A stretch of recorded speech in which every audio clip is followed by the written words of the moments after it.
매일매일을 우리 하나님께 온전한 삶을 드리며 또 거룩하게 사는 삶으로 하나님을 기쁘시게 하여야 될 것입니다. 오늘의 은혜 나누실 말씀은 출애굽기 3장 4, 5절의 말씀으로 합독하며 시작하겠습니다. 여호와께서 그가 보려고 돌이켜 오는 것을 보신지라. 하나님이 떨기나무 가운데서 그를 불러 이르시되 모세야 모세야 하시매 그가 이르되 내가 여기 있나이다. 하나님이 이르시되 이리로 가까이 오지 말라. 내가 선 것은 거룩한 땅이니 내 발에서 신을 벗으라. 아멘. 아멘. 자, 오늘의 말씀은 부르심에 순종한 삶이 얼마나 아름다운가에 대한 주제로 거룩한 땅에서 하나님의 부르심의 그 순간을 맞이한 모세, 그 모세의 일대기입니다. 모세 일대기로 은혜 나누겠습니다. 하나님은 모세를 통해서 놀라운 구원의 역사를 이루셨습니다. 그러나 그 시작은 어떻을까요? 위대한 기적이 아니었어요. 처음에는 하나님의 부르심에 그 귀를 기울인 자, 바로 그 한 사람, 그 응답에서 비롯되는 그 사건입니다. 그 기적의 사건, 하나님이 먼저 모세야 모세야 이렇게 부르셨어요. 그 한마디 부르심에 한 민족이 구하는 사건이 일어납니다. 그리고 역사를 바꿉니다. 우리의 삶을 보십시오. 우리의 삶에도 하나님께서 부르시는 순간이 있습니다. 근데 우리가 귀를 기울이지 않는다는 거죠. 그리고 자꾸 가기를 싫어한다는 거예요. 왜냐하면 나하고 내 뜻하고 내 욕심하고 거리가 멀거든요. 그러니까 자꾸 부르시는 소리를 모른 척하고 있다는 거예요.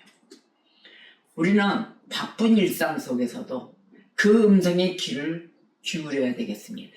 그리고 즉각적으로 부르심에 그 콜링이 있을 때 주님 제가 여기 있습니다 라고 응답하는 것입니다.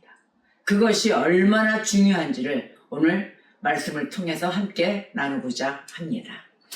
자, 우선 모세의 출생이 있어야 되겠죠. 태어나야 되겠죠. 출생과 성장 과정이 있습니다. 하나님의 섭리 안에서 모세는 히브리인 부모에게 태어납니다.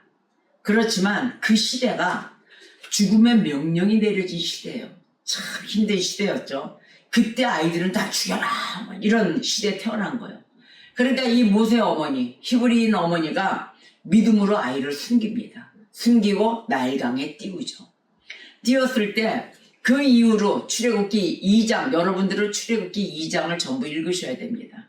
2장 10절에 그 아이가 자라매 이럽니다. 띄우고 나니 아이가 자라요. 자라매 바로의 딸에게 데려가니 그가 그의 아들이 되니라. 바로 공주, 바로 그 왕궁의 공주의 딸이 된 거예요. 저기 아들이 된 거예요. 공주 아들이 됐죠. 그가 그의 이름을 모세라 하여 이르되 이는 내가 그를 물에서 건져내었음이라 하였더라. 이렇게 해서 공주의 아들로 자라게 됩니다. 그래서 하나님은 이 어린 생명을 통해서 미래와 구원 계획을 준비하고 계셨던 것이에요. 그렇게 해서 다 보내신 거죠. 하나님의 계획입니다. 그러면서 모세는 이제 이집트에서 살아가는 삶이 시작됩니다. 모세는 왕궁에서 자라죠. 왕자로 자랍니다. 그러나 왕궁에서 자라서 최고의 교육까지 받아요. 그 안에 있기 때문에 모든 조건이 좋았죠. 그러나 그 마음 깊은 곳에는 여전히 히브리의 민족의 아들이라는 것은 변할 수가 없는 그런 정체성을 갖고 있었습니다.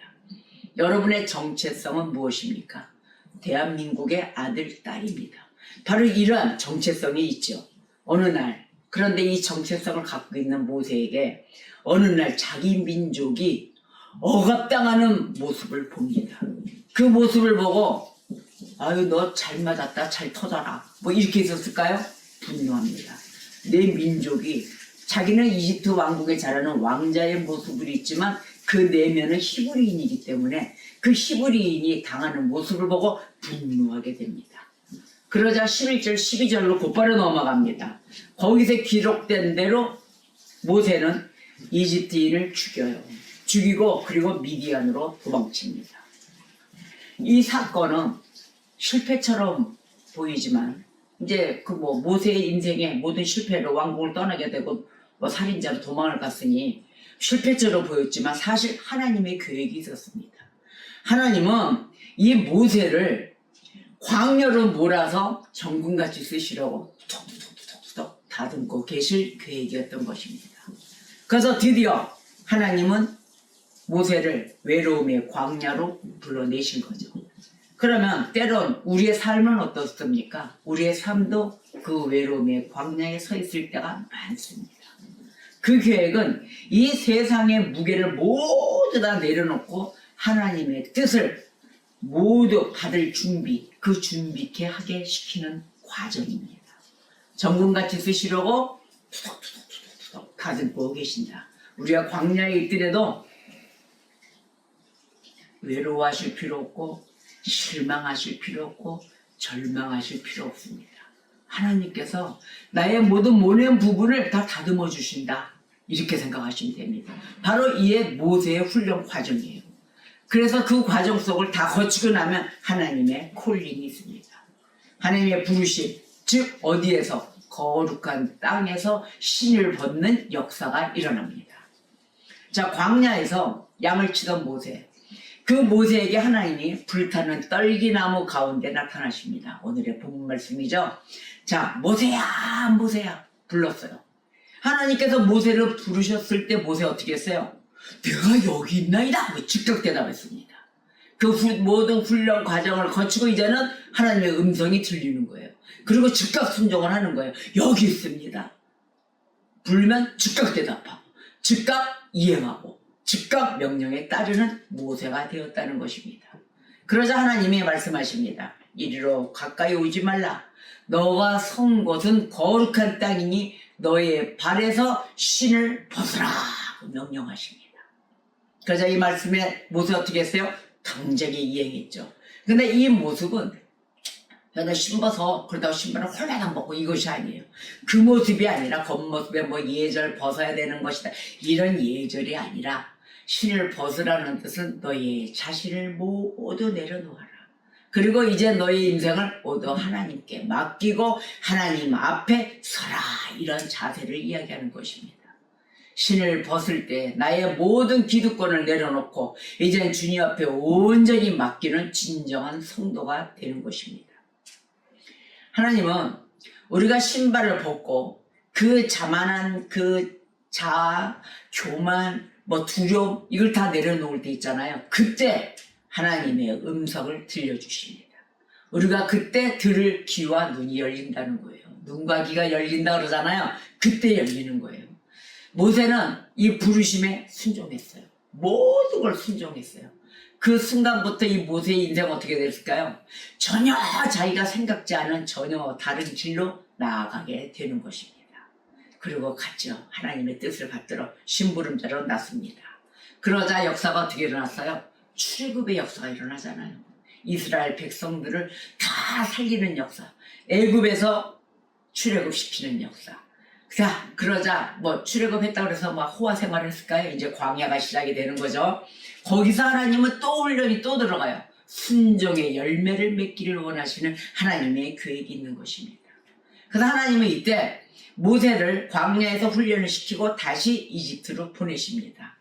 내 백성을 이끌어내라 이란 사명을 주신 거죠. 그래서 모세는 두려웠어요. 내가 어떻게 이 백성을 애굽에서 저 바로 왕에게 저 고집덩어리에 저 악하고 그런 바로 왕에게서 어떻게 이끌어냅니까 하고 두려웠어요. 그러자 하나님이 모세에게 약속을 합니다. 내가 너와 함께하리라. 아멘. 그리고 약속을 하셨습니다. 그러니까 모세는 어떻게 됐어요? 아론을 붙여주니까 아론과 함께 바로 앞에 서기 시작을 합니다. 그러면서 10가지 재앙까지 이 재앙이 1번서부터 쭉 나가는데 그 재앙까지 바로는 말을 안 들어요. 자, 하나님께서 주신 말씀을 계속 전하고 우리가 한 번에 하나님 말씀 듣는다고 쏙쏙 듣고 순종하나요? 말 안 듣잖아요. 한 번, 두 번 이게 인간의 모습이에요. 계속 험한 뒤통수를 때리고 피바다를 만들고 메기떼를 메뚜기떼를 다 보내고 모든 것을 강물이 써 문드러지고 해도 말을 안 듣는 게 우리 인간들의 속성인 것 같습니다. 이렇게 찔긴 인간 바로 왕이 대표죠. 자, 그래서 그 하나님께서 주신 말씀을 모세와 아론이 가서 계속 전하는데 마침내 어디까지 갈까요? 장자를 치는 역사까지 옵니다. 마침내 10가지 재앙 끝에 이스라엘이 어떻게 됐을까요? 해방돼요. 이제 10가지 재앙에 바로가 두 손 두 발을 듭니다. 그리고 모세를 찾아갑니다. 그게 출애굽기 12장이에요. 31절 32절 말씀에 밤에 바로가 모세와 아론을 불러서 이르되 불렀어요. 이제 견디다 힘든데 자기 아들 쳤지, 모든 그 고관들 아들들 장자들 다 쳤지, 살아남은 인구가 없는 거예요. 그러니까 그때서 불러서 이르되 너희와 이스라엘 자손은 일어나 내 백성 가운데서 떠나라 이야기입니다. 이제 출애굽을 시키는 거예요.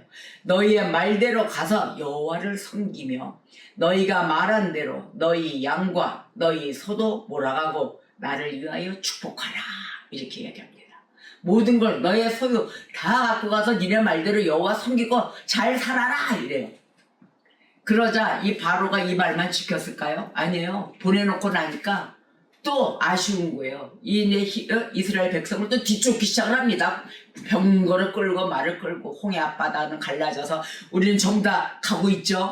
이때 모세를 통하여 하나님의 역사는 홍해 앞바다를 가릅니다. 가르고 백성이 하나님이 다 그 바다를 가른 진흙벌을 전부 다 마르게 한 땅, 그 땅을 건너며 하나님은 그들과 함께 하심을 보여주십니다. 그랬을 때 바로 왕의 군대는 완악이 다시 살아나 모두 쫓아오면서 딱 우리 이스라엘 백성들이 다 건너고 난 다음에 물을 다 합쳐버리죠.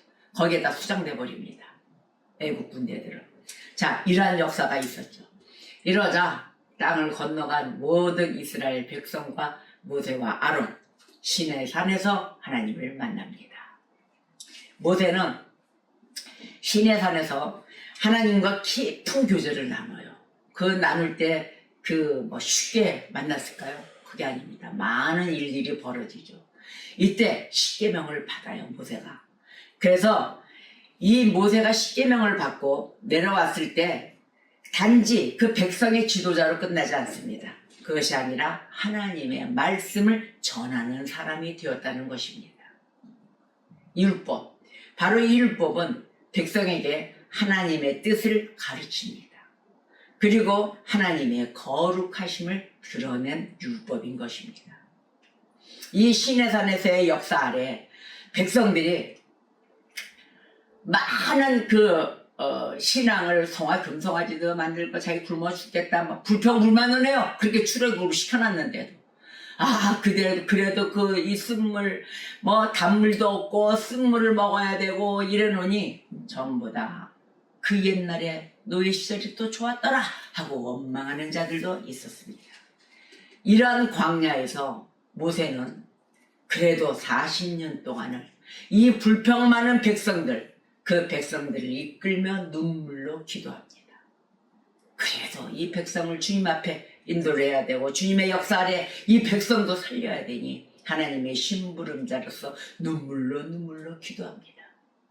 민수기 14장에서 모세는 백성을 대신해 하나님께 간구해요. 주의 큰 인자하심을 따라 이 백성의 죄를 사하여 주옵소서 하고 기도합니다. 모세의 이 모습은 단지 리더의 모습이 아니죠. 하나님과 백성 사이에 서서 사랑으로 진정으로 중보하는 사람이었습니다. 바로 이러한 모세의 모습 가운데 이 역사가 이어져 나오게 된 것입니다. 구원의 역사, 구제의 역사, 이것이 그냥 이루어진 것이 아니에요. 모세는 이러한 일대기를 보냅니다. 이러한 일대기를 보내며 가나안을 바라보는 시절이 왔습니다. 신명기 34장에 보면은 모세는 가나안을 멀리 바라보며 생을 마무리합니다. 신명기 34장입니다. 자, 모세는 가나안 땅에 들어가지 못했어요. 그랬지만 하나님의 뜻에 순종한 생애로 영원히 기억됩니다. 하나님은 모세로 끝났을까요? 아니에요. 한 인물이 다 쓰임받고 이 땅에 끝나고 사명이 끝나고 하나님 곁으로 불렀을 때는 그 다음 후자가 있습니다. 그 다음 후자 누굽니까? 여호수아입니다. 여호수아를 세우셨어요. 그래서 모세가 못한 그 사명을 이어가게 했습니다. 자, 여기까지 신명기 34장까지가 모세의 삶이에요. 이 모세의 삶을 부르십시오. 보시면은 부르심을 받습니다. 이 부르심에서 받으면서부터 순종한 그 인생, 모세의 인생을 보십시오. 얼마나 아름답습니까? 그래서 저희가 이 시간까지 살 수가 있는 것입니다. 이 역사 가운데 흘러오는 이 증거, 이것을 우리는 출애굽 시절에 창세기서부터 출애굽 시절 계속해서 모세 오경이라고 그러죠. 모세 오경을 끝까지 다 읽으셔야 됩니다. 창세기, 출애굽기, 또 레위기, 민수기, 신명기 모든 것을 다 읽으셔야 모세 오경 가운데 이 출애굽의 여정, 또 하나님이 준비하신 모든 역사가 연결되는 것입니다. 그래야 오늘 우리를 부르시는 하나님의 모습을 볼 수가 있죠. 모세의 일생을 통해서 우리가 알아야 될 모든 사명 감당의 주님, 내가 여기 있사옵니다 라고 대답할 줄 아는 그런 성도가 되어야 될 것입니다. 청교도학자 조지 위필드가 이렇게 이야기합니다. 하나님의 부르심에 순종하는 것이야말로 진정한 자유이다. 그러니 토마스 왓슨이 또 덧붙입니다. 하나님은 우리의 약함을 보지 않으시고 우리 안에 가능성을 보신다. 그러자 존 버년이 이렇게 고백합니다. 사람들 난리 났어요. 하나님께서 부르시는 그 순간 우리는 그의 뜻을 따르는 것이 우리의 가장 큰 기쁨이다. 맞습니다. 바로 이것입니다.